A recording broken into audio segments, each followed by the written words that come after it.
We'll start. Today is June 20th, 1975, and I'm interviewing Mrs. Paulette Fink at the Hilton Hotel in Jerusalem. Mrs. Fink, what were you doing in Europe and when?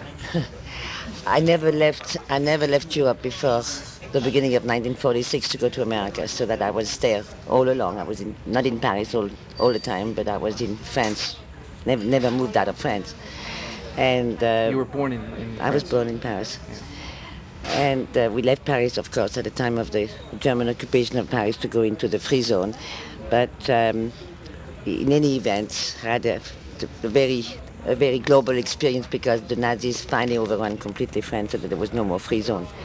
And I had really no dealings with any Americans or any contact with them until liberation. Fine. And who is the first American Jewish chaplain that you met? Well, by a very strange coincidence. After the war, after liberation, we started to gather most of the Jewish children who had been hidden. And it became a very big burden.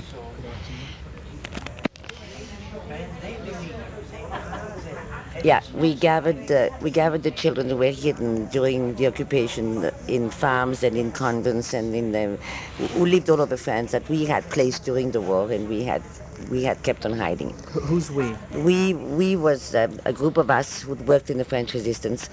The FFI?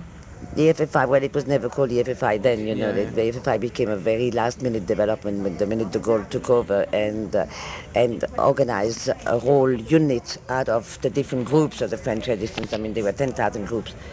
And this was a Jewish group? No, it wasn't a Jewish group. The Jewish Scouts had their own French resistance movement.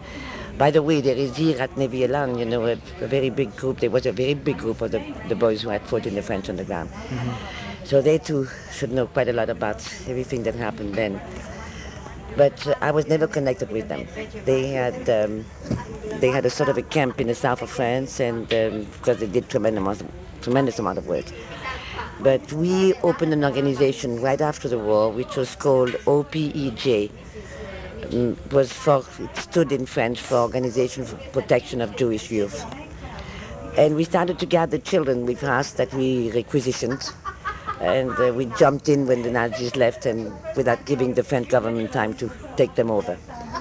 And so we were very not badly organized, but badly settled, because we were having houses that were much too small for the purpose that we needed. I had a house, for instance, the first one we opened up was in Malmaison, and this is important for what we are going to talk about, which is 6 kilometers from Paris, and belonged to a very well-known Jewish family who had not only changed their name, was completely unrecognizable, and on top of that was not anywhere near Paris.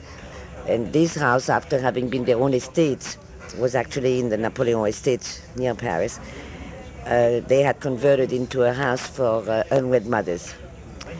And the minute the Germans left it, because they had been occupied all during the war, we jumped in. And we had a terrible time requisitioning beds and getting tables and getting sheets and getting all that stuff. And suddenly September came and it was Rosh Hashanah. And I had a house with 115 children then, who had absolutely no Jewish background, who had absolutely never got anything Jewish. On the contrary, were pretty anti-Semitic because they had been fed with the Nazi propaganda all during the war. And most of them didn't even want to be Jewish and were terribly angry when we took them out of the farms and the place where they had been hidden. And when Rosh Hashanah came, which was the first one after the war, I wanted the children to be exposed, not knowing where I could do it, how I could do it. And I learned that the Americans had taken over the biggest theater in Paris and were going to have a service for the Jewish servicemen. Didn't know how to go about it. And I just simply decided to use all the chutzpah I could gather, and I went into the Majestic Hotel where the Jewish chaplaincy was having its headquarters, and also the Joint never was there, but a lot of American organizations, American Red Cross and so forth. And I asked to speak to the head chaplain, and it was pretty hard to get to him. They always wanted to refer me to somebody else, and I said, no, I want to talk to the head without knowing who he was. And that's the way I met Judah Nedich. He was very sympathetic and very interested by the whole thing. He wanted to know an awful lot more about the house and who was there and who the children were and so forth. And I said, can you do something about that? And he said, I don't know offhand how I can do it and what I can do, but I'm going to get in touch with the American military headquarters and see if they could possibly let me have a truck, something that we could transport the children. And sure enough, by the next day, he called me back and he said, I'm having a truck, I will have the kids picked up, they will go to service, they will be in a reserve section, and the truck will bring them back to the house. This was my first encounter with Judah Nedich. So I deemed necessary to say that Judah was very understanding, very sympathetic, and very thrilled to be able to do it. He really was.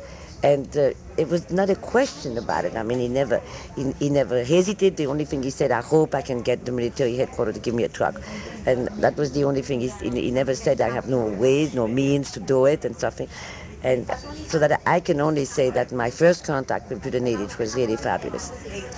And then the same thing was done for Yom Kippur again, and so the kids went back to service for Yom Kippur. Did you ever ask him for food or anything of that sort? Or you? No. You didn't need any help of that sort. No, we were 3/4 of our subsidy came from the joint, and none of us were held entirely by the joint, but to the degree of 60%, usually every Jewish organization was held by them, was given a subsidy.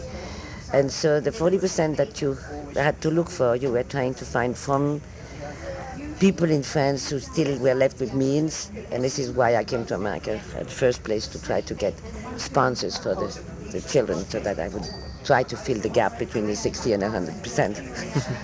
But I had, then I had my contact with Judah from that point on were social, and never needed him again in terms of help or anything. Did you know of any other type of activities that he was involved with? No, not really. I know that I was absolutely stunned by the way he spoke French, knowing that he didn't know a word of French when he came to France, and he made it a point to tell me that he stayed in a completely French family, so that there would be no occasion to ever speak English, and that he would have to get along.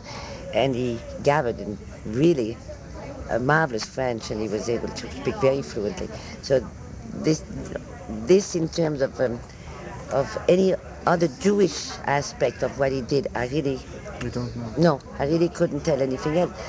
And I'm sorry, I really can't tell more, but my contact with him, I mean, was only a very pleasant one and a very sympathetic one. Now, who are the other chaplains with whom you met? I don't really remember. I mean, at that time, Herb Friedman was one, but was in Germany in a camp, and was never in France. And I can absolutely not remember who else was there in France at the time. Did you meet with Bob Marcus at all? Robert Marcus from the World Jewish... He was later on with the World Jewish Congress? No. Because he was involved with your orphan children also.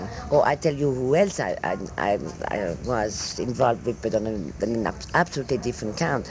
And who was, I don't think was even maybe he was a chaplain. Klausner? Yes, of course. Was he a chaplain? But we worked together with Brera.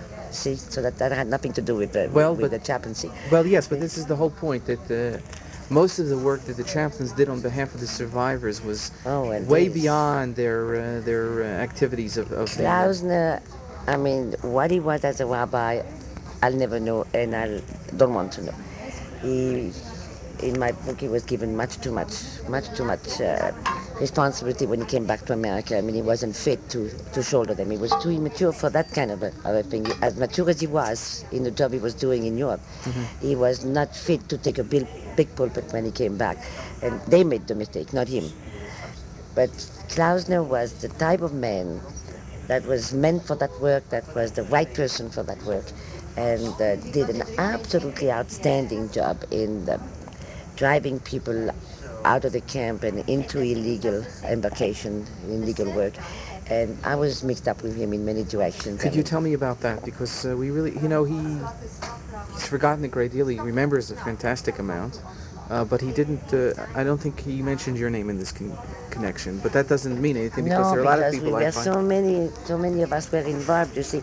And my contact with him directly was a very sporadic one through another channel. I mean, then very often we needed his help to push a certain project, but we actually never worked together. But I know exactly what he was doing. But could you tell me what you heard of Well, his activities? he was attached to Brira, and he did what the boys from Brira were most of them Israelis. I mean, they were Palestinian, and Brira being the European branch of Haganah, most of them came from here, and so he acted with them in connection with them and helped them out. You see, they very often didn't have the contact and very often didn't speak the language, and so it was really the liaison between them and all kinds of official departments that had to be contact to get trucks or to get gas or to get things to be able to move. And Klausner had a fabulous reputation in terms of illegal work. Fantastic. But very often said about him that that's where he belongs, in the illegality. And I have very often said that once you have lived and worked so long with illegal projects and illegal activities, it's awfully hard to become regular, normal in your doings after that. But for him, he definitely belonged there. He was one of the strength, really, of this whole movement. No, he must have mentioned Anne Lipa because Sure, I saw her in New York. You saw her. Well, she must have been able to tell you a lot because Anne was really involved directly with him. Right. She worked in the same camp, and I think at one time they were working in the same DP camp. Mm-hmm. Well, they were working in Munich together for a while. Yeah, well, you see, that's where I was with him too, because I stayed in Munich for a number of weeks. And what were you doing exactly? Well, when I was in Munich, I was then at the time working for Joint, and you were with the Joint? Yeah, I was with the Joint. I see. You see, I had to be with the Joint in order to get what I needed for the children's homes. You see, we finally ended up having 11 children's homes, this organization, and we took care of 1,500 children, so that we had absolutely no means to get by or to do anything or to start anything unless Joint was willing to come with us in a partnership and to give us the major part of our subsidy. So I finally ended up going on missions for Joint. Mm-hmm. Were you considered a representative of the Joint? Yeah, or? I was when I was in Munich.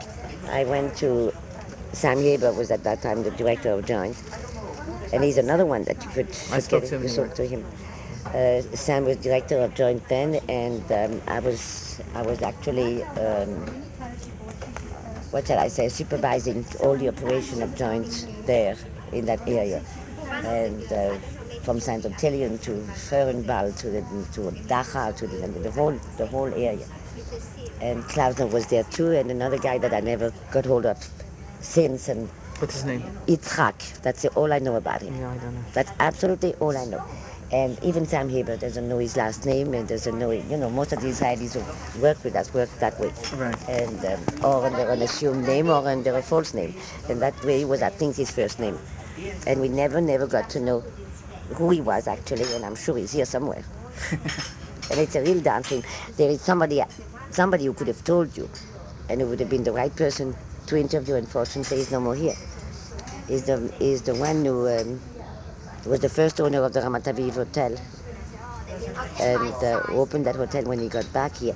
Did you read the pledge? Yeah. But he's mentioning the pledge an awful lot. Right now I can't think of his name. He was a real hard-head, but that's what you had to be, to be in that kind of work.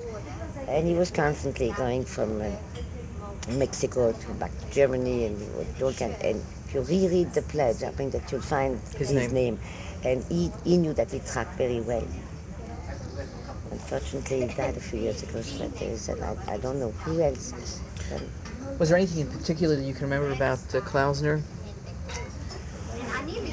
Not especially, because I actually saw him an awful lot more after he came back to America, and when we were reminiscing about that certain time.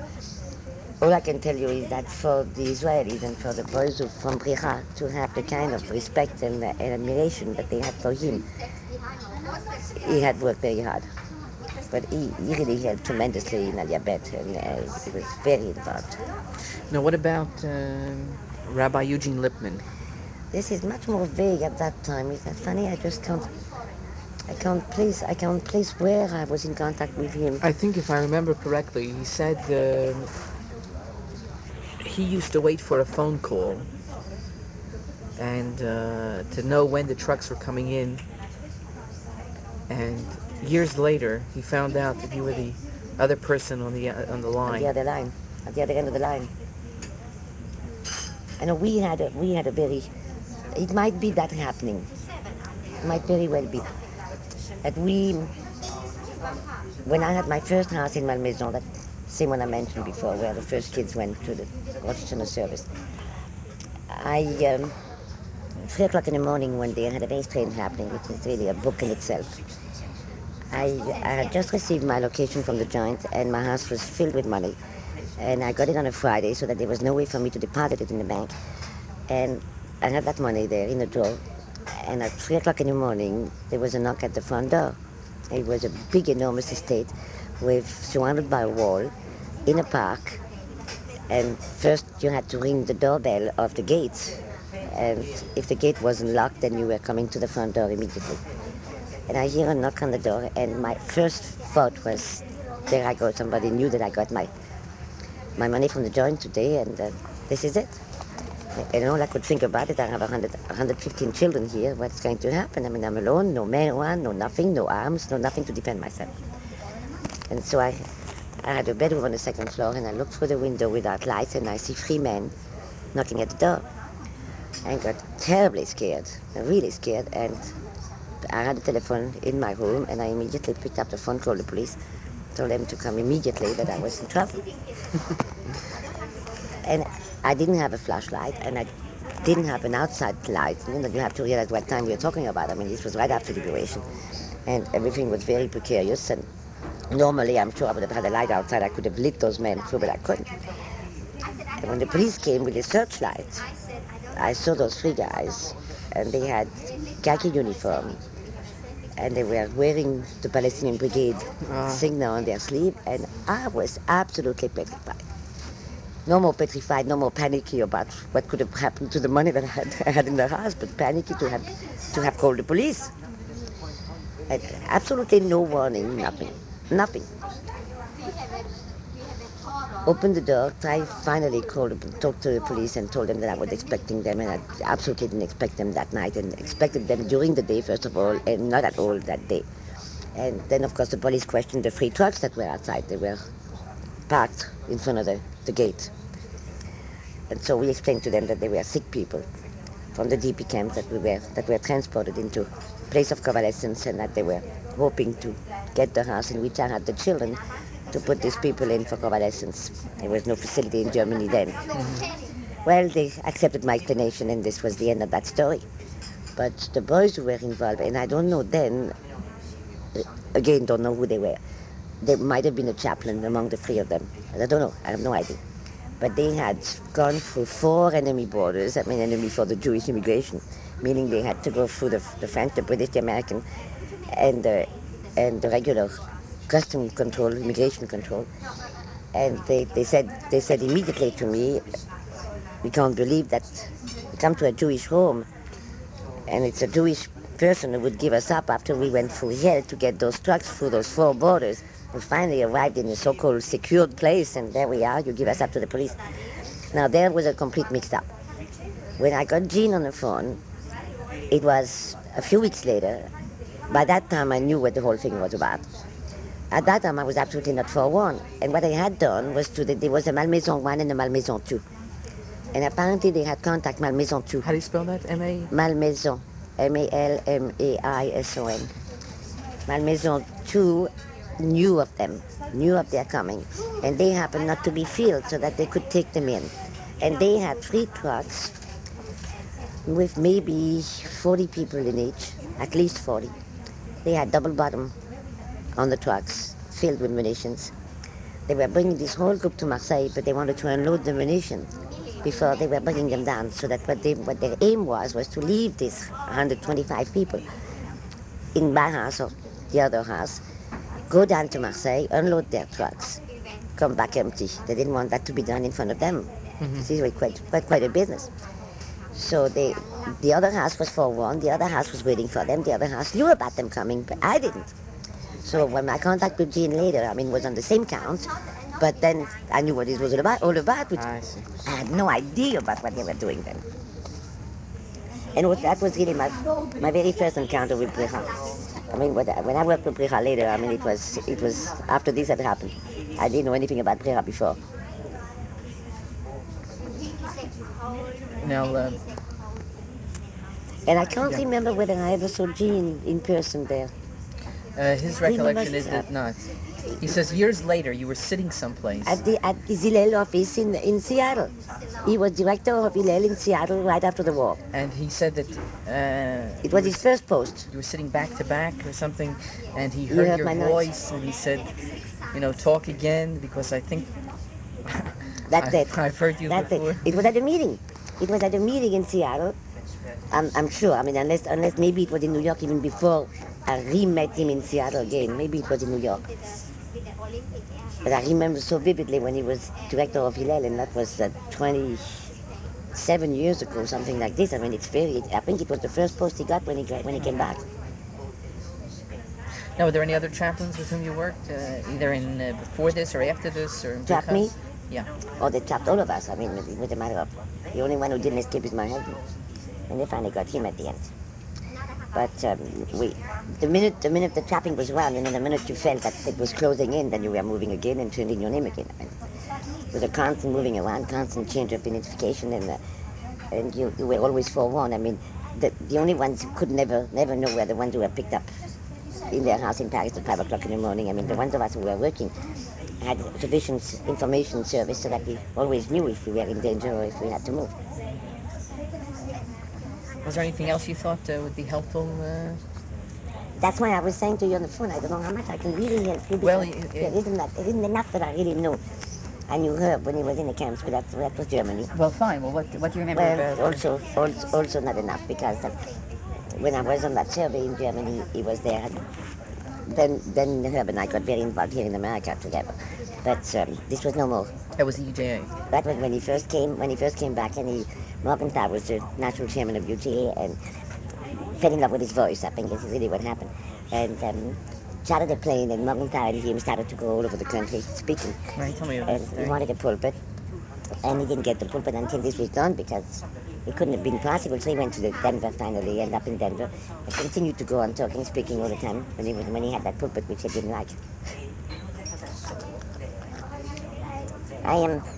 My nephew was in the Philippines, so that I never knew what happened there. He was in Guam and so forth, and he was a chaplain, but Who's that? not a town from Houston.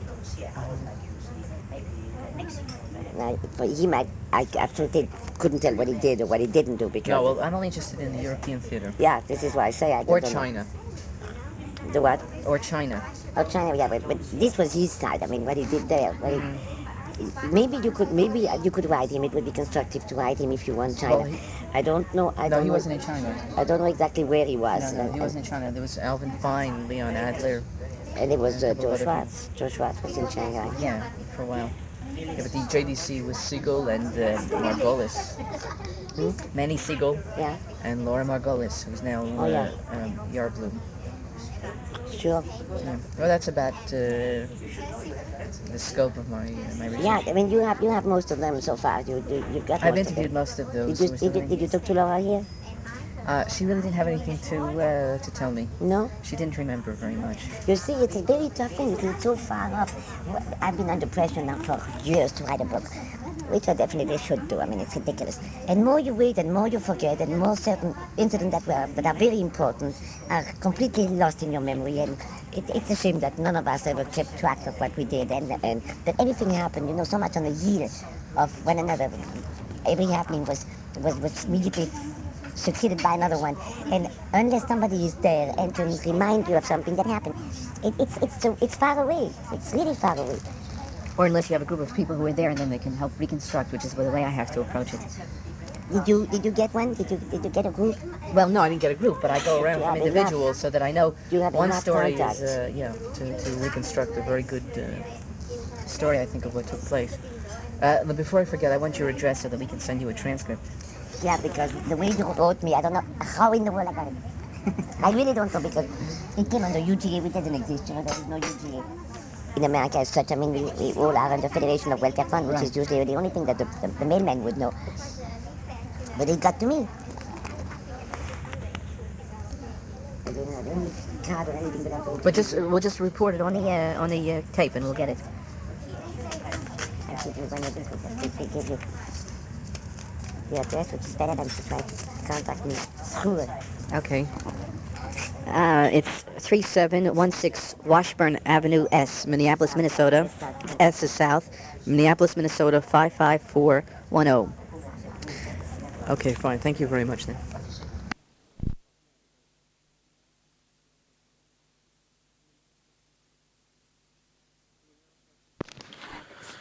We're now testing to see if there is some distortion in the tape, and if there is, then we will have to find out the nature of this distortion in order to correct it.